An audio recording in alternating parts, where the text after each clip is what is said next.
एवढं मोठं कॅम्पस उभं राहिलं.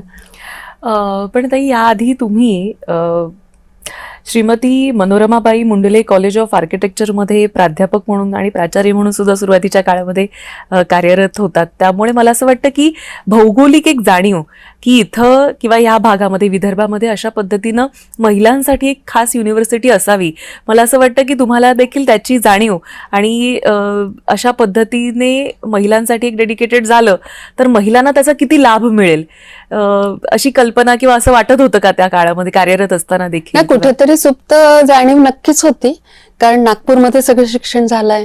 नागपूरच्या VNIT मध्ये माझं आर्किटेक्चर MTech आणि नंतरचं PhD सुद्धा VNITच आहे. आणि मनोरमाबाई मुंडले कॉलेजमध्ये जवळजवळ 37 वर्ष मी सर्व्हिस दिली आहे आमच्या विमेन्स एज्युकेशन सोसायटीच्या. LED कॉलेज म्हणून ते जास्त फेमस आहे.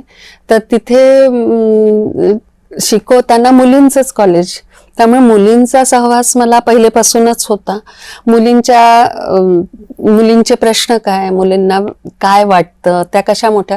एक छोटंसं पुस्तक त्या काळी मी 2013 मध्ये लिहिलं, ते स्केल आणि टी स्केल, म्हणजे आर्किटेक्चर शिकता शिकता काय गमती घडतात आणि काय मुलींना अडचणी येतात, त्या सगळ्या त्याच्यामध्ये मी एक छोट्या छोट्या स्वरूपामध्ये नमूद केलेल्या आहेत.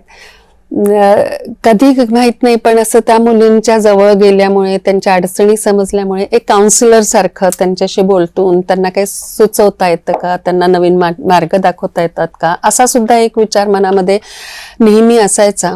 आणि तिथून मग जाणवलं की इथे आल्यानंतर, म्हणजे मुंबईला आल्यानंतर जाणवलं आणि प्रपोजल जेव्हा समोर आलं की का नाही, तिथे होऊ शकतं. आणि ही मागणी आल्याबरोबर माझ्या हातून ते घडत गेलं असं मी म्हणेन. घडत गेलं असं म्हणेन की समोरून मागणी यायची, प्रपोजल तयार असायचं, बाकीची टीम आमची तयार असायची, ते सगळे द्यायचे आणि आम्ही प्रपोजल सबमिट केलं की काम झालेलं असायचं. या काळामध्ये तुमचं